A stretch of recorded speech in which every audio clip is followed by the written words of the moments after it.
News with Pete Byrne.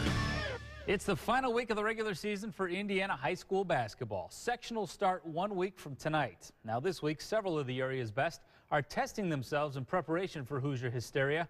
Maybe the best of those games features number 6 Penn hosting number 5 Northwood. Both teams 17-1. Check out the turnout from the Panther faithful. That's Penn's gym, by the way. Former Kingsman Austin Torres in the house. Probably not happy with that, but I'm sure he likes this. The Kingsmen feed the big man, Taylor Brooks, inside for 2. Penn up 19-15 in the first quarter. Off a Penn miss, though, Braxton Linville finds Zach Zerker behind the defense. Panthers in the midst of a 10-0 run.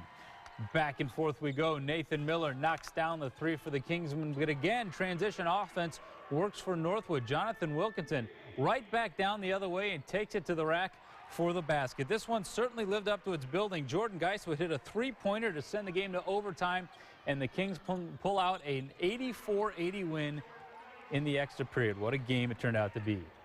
Meanwhile, senior night tonight over at Marion. Karan Marks and Connor Dalton playing in their final home game each for the Knights.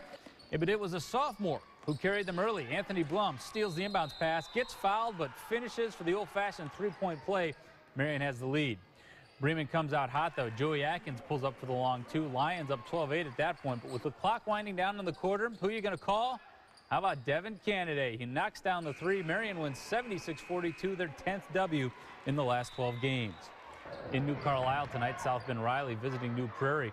And Riley gets off to a good start on the road. Reontre Lawrence, watch this move as he splits the D, scores, and he's fouled.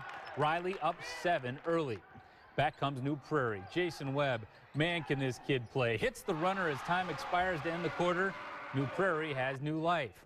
Then in the second, look at Webb from way behind the three-point line. New Prairie comes back to take the lead, but they don't have it for long. Mo Scott Jr. answers on the other end with a bank. Riley beats New Prairie 61-50.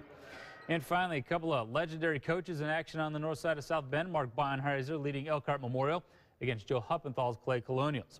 Clay gets out to a good lead. The alley-oop from Traylon Simpson to Deion Harris, who finishes with the lob. Clay up 19-13, but back comes Memorial. Cameron Maxwell gets in the paint, draws the contact, but hits the jumper, and then A.J. Gary is going to connect from downtown. Memorial down 2 at half, but they come back to win this one 56-44.